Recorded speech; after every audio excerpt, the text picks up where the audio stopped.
골든에이지 TV. 안녕하세요. 안녕하세요. 골든에이지 TV입니다.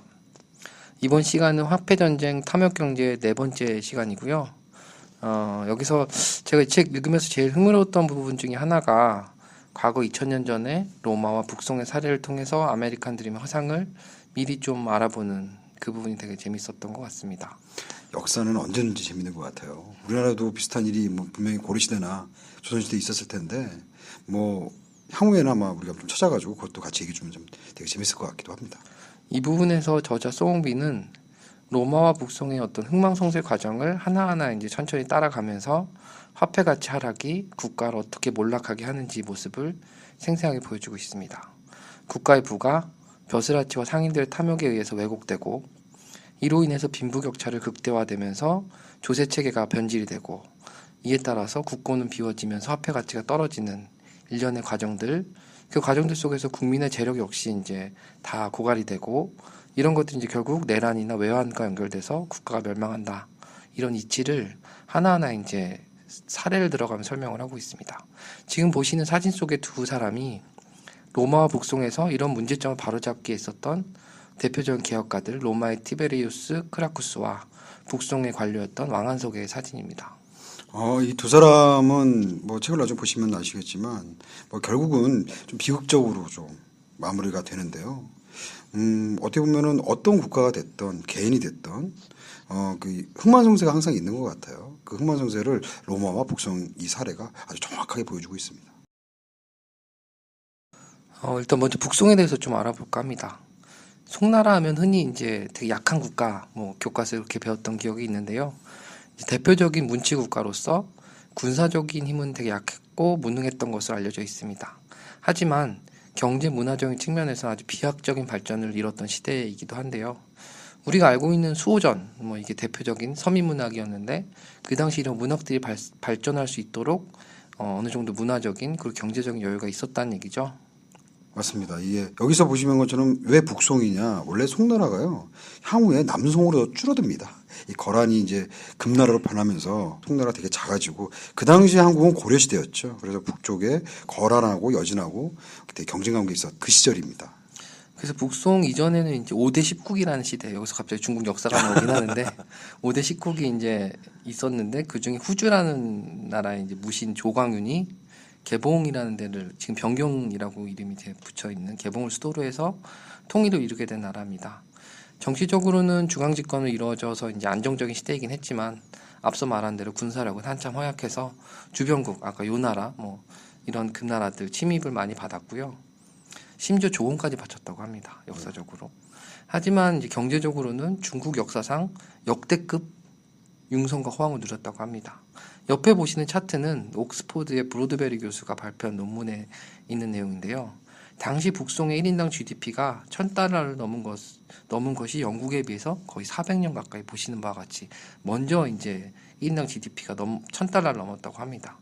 물론 영국은 이제 1400년대 이후에 산업혁명을 통해서 비약적인 발전을 하게 되지만 중국은 그 다음에 이제 북송이 망하고 이후 나라들이 이제 그걸 못 그 근대화에 좀 실패를 했다라고 평가를 하고 있습니다. 북송의 수도 개봉 같은 경우에는 인구가 무려 130만 명이었다고 합니다. 그리고 전체 인구도 1억 명을 넘었다고 합니다. 지금 우리나라보다 많은 겁니다. 지금 인구로 따지면 엄청난데요. 이 북송을 잘 보시면 이 나라 때 그 당시에 잘 살 수밖에 없었던 이유 몇 가지가 있는데요. 가장 대표적인 게 군사력이 허약했던 만큼 또 군사력에 돈을 많이 안 썼다는 얘기가 또 한편으로 봐서는 이 나라하고 싸우지 않으려고 되게 노력을 많이 했습니다. 그래서 그러니까 조공을 바쳤다는 의미가 굳이 거기에 돈을 안 쓰고 내부 그리고 이때는 무신들이 상당히 좀 무시를 좀 많이 당했어요. 그 고려시대 때도 그 영향 때문에 무신들이 되게 무신 많이 당해서 나중에는 무신 정변이 있었잖아요. 그러니까 이게 우리나라만 그런 게 아니라 전 세계죠. 그 당시의 글로벌 환경이라고 보시면 될 것 같습니다. 북송의 이제 경제 발전에서 좀 알아보려고 합니다. 북송의 초기 경제적 발전의 원동력은 석탄이 대규모 채굴이 가능해지면서 제철업이 생산성이 크게 빠르게 향상됐다라는 겁니다. 처음에 목탄을 쓸 때는 이제 철을 가공하는 데 있어서 힘들었지만 석탄이 나오면서 이제 철을 가공하거나 아니면 재련을 한다거나 하는 것들이 좀 쉬워졌기 때문에 제철업이 생산성이 상당히 올라갔고 제철업이 올라가다 보니까 농기구 역시 비약적인 발전을 하게 되고 농기구가 또 좋아지니까 농업 생산성이 또 대폭 향상되는 효과가 있었습니다. 농업 생산성이 또 늘어나다 보니 사람들이 이제 도시에 계속 몰리게 되고 당시 이제 유럽의 산업혁명 때처럼 도시화, 상품화, 화폐화 여기가 더 철저하게 사회적 분업으로 나아가게 됩니다. 사회적 분업이 되다 보니 다양한 분야에서 또 일을 하다 보면 생산성도 늘어나고 거기에 맞춰서 이제 소비 수요가 생겨나게 되고 이런 것들이 이제 경제 작물부터 뭐 방직이나 나렴, 식품 가공 등까지 전면적으로 성장을 이끌게 됩니다.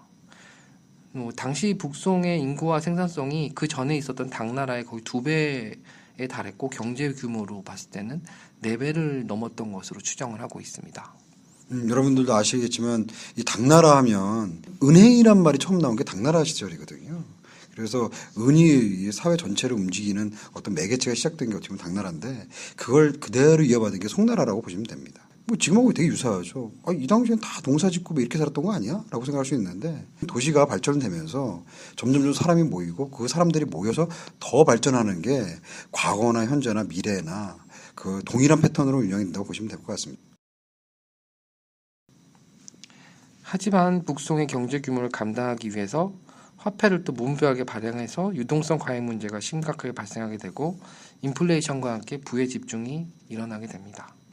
특히 북송의 은행가들은 일반 상품보다는 교인이라고 부르는 즉 소금이나 차의 매매 허가증을 바탕으로 해서 이제 뭐 현금화도 하고 담보도 되고 나중에 이제 이거를 뭐 현물하고도 바꿀 수 있는 신용 파생 상품을 만들고 이런 것들 대출업에 활용하면서 슈퍼리치 요즘 말하는 엄청난 부를 쌓게 됩니다.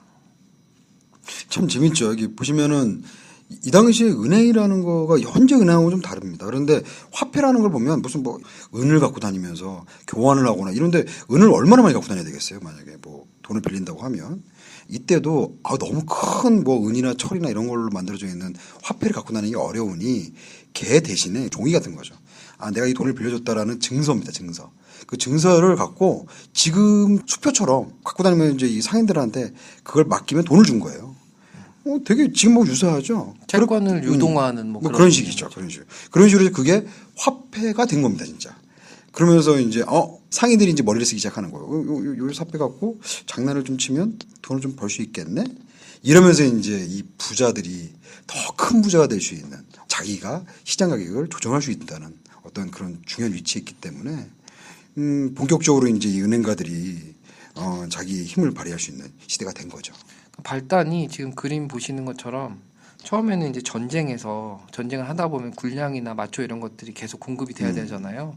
이런 것들을 북송 조정해서 하기에는 너무 번거로운 거죠. 북쪽까지 수송을 해야 되니까 그런 것들 상인들한테 맡기고 상인들이 이제 군량이나 마초를 갖다 주면 뭔가 현금을 줘야 되는데 당장 또 그 시점에 현금이 없을 경우에는 교인이 아까 말씀드린 차하고 소금인데 차하고 소금 같은 경우는 국가에서 관리하기 때문에 상인들이 거래할 수 없는 물품이거든요.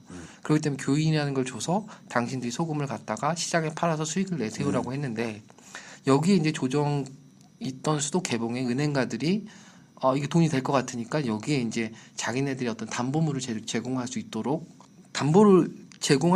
지금 수도에서 법을 바꾸면서 결국 그런 부들이 전부 은행가들한테 모이게 되는 구조로 바뀌게 되는 거죠. 지금이나 옛날이나 똑같은 거예요. 중간에 정보를 취득을 해서 그 정보를 바탕으로 내가 돈을 핸들링을 하는 거죠. 그 핸들링 하는데 누구도 통제가 안 되는 겁니다. 그러니까 돈이 얼마나 풀렸는지 그리고 돈이 어디로 가는지를 대부분의 사람들은 몰라요. 그리고 그게 진짜로 실물이 있는지도 잘 모르게 되는 상황이 벌어지는 겁니다. 저번에도 뭐 말씀드렸지만 미국 같은 경우 이제 JP 모건 체이스나 골드만삭스 같은 투자은행들이 그런 ETF나 이런 것들을 시장을 이렇게 조정하는 것처럼 여기서도 이제 은행가들이 이런 것들을 할인 양도해서 뭔가 교인을 가지고 있다가 이거를 가격 조정을 해서 특정 시점에 팔아서 수익을 남기는 그렇죠. 이런 구조로 발전을 하게 됩니다. 그게 1000년 전에 있었던 일입니다. 여기에 이제 연달아서 로마와 마찬가지로 북송 역시 토지 겸병이 일어납니다. 토지 겸병이라고 하는 거는 이제 토지를 이제 매매나 고리대를 통해서 자영농들에 있는 토지를 이렇게 흡수하는 거를 말하는데요. 당시 토지 겸병은 사실 여기뿐만 아니고 고려나 조선 말기에도 비슷한 양상을 보였죠. 망하기 전에 항상 벌어지는 일이죠, 나라가. 그래서 뭐 부자들이 토지를 독점하게 되고 자영농들은 소작농으로 전락하게 되면서 국가의 세수는 줄고 돈은 다 이제 그 슈퍼리치들이 가져가는, 그리고 그렇게 가져간 돈을 가지고 다시 또 토지 겸병을 해서 종잣돈을 또 만들고 다시 또 이제 토지를 사들이고 이런 식으로 해서 이제 정부의 국고는 바닥이 나겠죠. 왜냐하면 이 사람들은 힘이 세다 보니까 세금을 잘 안 내고 만만한 이제 그 자영농이나 이런 사람들한테 세금을 받아야 되는데 받을 수가, 이제 그 자영농들이 줄다 보니까 국고는 바닥나게 되고 뭐 백성들의 피해는 아주 심각하게 되는 거죠. 그러니까요. 근데 지금 이게 1000년 전에 혹은 뭐 아까 저 로마도 얘기했지만 로마 시대 때 하면 2000년, 3000년 전인데 그 당시만 있었던 게 아니라 지금도 그렇습니다. 지금 말이 좋아서 그렇지 지금도 대부분의 그 큰 부자들 보면 뭐 대부분 토지를 갖고 땅을 갖고 아파트를 갖고 부를 축적하는 경우가 상당히 많죠. 근데 그게 역사의 반복 같은 아이러니입니다. 지금도 사실 유리지갑이라고 부르는 직장인들한테 세금을 다 걷고 있잖아요. 그러니까 그래서 북송의 화폐 가치가 하락하면서 대부호들은 자산 가치를 보존하기 위해서 화폐를 실물 자산으로 전환하는데 이때 시중 화폐 유통량이 감소하면서 돈가문 사태가 또 이 당시에도 발생을 하게 됩니다. 그래서 북송의 표준 동전은 소평전이라고 불리는 동전인데 당시 정부는 이제 서하하고 세 차례 전쟁을 치르기 위해서 당십전이라는 화폐를 또 발행을 합니다. 당십전은 소평전보다 사이즈는 컸으나 실제 여기에 함유되어 있는 동 함량은 훨씬 적었기 때문에 동의 어떤 함유량에 따라서 그 화폐의 가치가 결정이 돼야 되는데 임의로 이제 국가에서 소평전이라는 걸 만들면서 동이 이제 부족하다 보니 동의 함량은 줄이고 거기에 당십전이라고 이름을 붙여 소평전하고 1대10으로 교환할 수 있게 하다 보니 이게 상인들이 또 소평전을 또 사재기하기 시작하고 뭐 실제로 동함량이 적었던 당십전은 불법 주조가 돼서 폭리를 또 취하게 됩니다. 왜냐하면 실제로 동의 가치만큼의 어떤 소평전이나 당십전의 가치가 있어야 되는데 당십전은 동의 함량보다 훨씬 적은데도 불구하고 훨씬 큰 가치를 하기 때문에 오히려 이거를 이제 불법으로 주조한다면 이거는 나머지는 다 돈이 될 수 있는 상황이 되는 거죠. 대박 나는 거죠, 대박. 그래서 동의 가치에 따라서 화폐 가치가 결정이 되어야 하는데 이를 무시하고 막 발행하다 보니 이게 결국은 자산 가격이 폭등하게 되고 뭐 아까 말씀드린 대로 이런 걸 폭리를 취한 사람들은 토지 겸병을 하게 되고 세수는 줄고 재정 적자가 되고 다시 또 당십전, 당오전 뭐 이런 것들을 계속 발행하는 악순환이 연속됩니다. 이 당시에 참 재밌었던 것 중에 하나가요. 이 당십전을 발행한다고 하는 소리만 들렸다면 사람들이 소평전을 사재기 합니다. 무슨 얘기냐면 계속 반복되는 거예요. 반복. 이 화폐의 값어치를 제대로 못한다는 걸 사람들이 몸으로 느끼는 겁니다. 몸으로. 이후 우리가 역사책에서 봐왔던 왕한석의 개혁이 있었지만 5년 만에 실패를 하게 됩니다. 그리고 과거로 다시 돌아가서 토지 겸병이나 뭐 염처음 과잉 발행, 그리고 아까 말씀드린 당심적 같이 함량 미달 화폐가 대규모로 발행이 되면서 화폐 가치가 또 급격하게 폭락하게 됩니다. 여기에 이제 또 재미있었던 거는 세계 최초의 화폐가 바로 북송 때 있었다고 합니다. 교자라고 부르는데요. 교자는 현재 중앙은행이 발행해서 하는 화폐와 아주 유사하게 중앙은행 대신에 16개의 교자호라고 부르는 은행가들이 철전을 담보로, 당시 철전 갔다가 왔다 갔다 하기엔 너무 무거우니 철전은 내가 가지고 있고 이 철전만큼의 지폐를 내가 너한테 발행해주면 그거 가지고 쓰다가 나중에 철전이 필요하면 나한테 가져와라, 뭐 이런 식의 지금의 이제 중앙은행하고 비슷한 개념으로 교자라는 화폐가 이제 만들어졌고 지폐가 만들어졌고 실제로 이제 이런 것들이 일부 지방에서만 있었는데 이거를 북송 정부가 실제로 철전의 유통량을 담보로 해서 직접 발행하기에 이릅니다. 그러다 보니 아까 당십전 이런 거는 이제 비교가 안 되죠. 그냥 자기가 찍어내면 되니까. 그래서 이제 교자를 막 무한정 발행하게 되고 이러다 보니 이제 지표제도도 역시 동일한 구조로 몰락하게 되고 그러면서 이제 북송이 멸망을 하게 됩니다. 소수의 부자에게 이제 부가 집중되면서 이후 연쇄적으로 발행되는 화폐의 몰락은 뭐 사실 어느 시대에나 동일한 형태로 진행되면서 멸망을 하게 됐던 것 같습니다. 그래서 이제 현재 기축통화 국가의 미국의 일부에게 집중되는 부하고 뭐 자산 버블, 양적 완화를 통해서 이제 화폐가 막 범람하게 되니 어떤 결과를 가져올지에 대해서 지금 이 책에서는 의미심장하게 얘기를 하고 있지 않나 생각이 듭니다. 당연히 뭐 과거에 있었던 일을 현재하고 뭐 1대1로 비교하기는 좀 어려운데 핵심은 탐욕이었던 것 같아요. 이 탐욕이라는 단어에 사람들이 뭐 몰입을 하다 보면 우리가 놓칠 수 있는 게 상당히 많았다는 거죠. 이 당시에도 이 교자라는 시스템을 그 중간중간에서 어떻게든 조정을 하려고 노력을 했는데 그게 이제 무너지기 시작하면서 아예 손을 탁 놔버렸습니다. 그러면서 급격하게 북송이 무너지게 됐는데 뭐 만약에 예를 들어서 미국이 현재 그 달러라는 시스템을 저렇게 계속 유지할 수 있을까라는 많은 사람들의 의무 같은 게 만약에 발생하거나 때에 따라서는 미국의 달러가 너무나도 갑자기 값어치가 확 떨어진다든지 이러면 그 달러에서 벗어나려고 하는 시도가 있을 수 있거든요.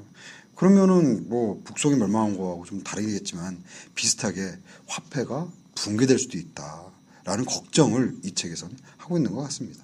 그렇죠. 사실 근본이제를 포기하는 그 순간부터는 어떤 통제하고 조정 기능이 이제 그 연방준비나 이런 걸 통해서 됐었어야 되는데 지금 이제 그런 통제 장치들보다는 어떤 계속 시장을 양적 완화나 이런 걸 통해서 계속 뭐 침체된 시장을 계속 살리려고 하다 보니 이제 무리수를 두게 되면 결국 이제 유통량이 증가하게 되고 화폐 가치는 하락하고 또 비슷한 형태 또 모습도 보이지 않을까 생각이 듭니다. 그래서 저는 개인적으로 많이 느끼고 있는 게 만약에 비슷하게 반복된다고 하면 그 비슷하게 반복되는 거를 잘 보고서 오히려 큰 기회를 얻을 수 있지 않을까. 사실 그런 관점에서 사실 저희가 좀 이걸 봐야 된다고 생각을 해요. 아, 망하겠구나. 아니면 뭐 문제가 되겠구나. 이렇게 볼 게 아니라 아, 저렇게 될 수 있다면 어떤 데 기회가 있지? 어떤 데 조금은 더 그 좀 잘해볼 수 있는 방안이 있지? 뭐 이런 것들을 고민을 해봐야 되는 게 이 책에서 얻어야 될 가장 큰 것들이 아닐까. 그런 생각을 해봤습니다. 아니면 아예 망할 때 살아남을 수 있는 자산을 찾는 것도 방법이겠죠. 그럼 뭐예요? 그럼 뭐예요? 금인가? 아니, 근데 내가 보기에는 금밖에 없는 것 같아요. 금이라는 것들. 그렇죠. 눈에 보이는 자산들 빼고는 뭐 땅에다가 한다. 땅도 뭐 나쁘진 않죠. 그러니까. 오늘 이 시간까지 화폐 전쟁 탐욕 경제는 마무리하고요. 다음에는 좀 더 재밌고 새로운 책으로 찾아뵙도록 하겠습니다. 감사합니다. 감사합니다. 골든에이지 TV.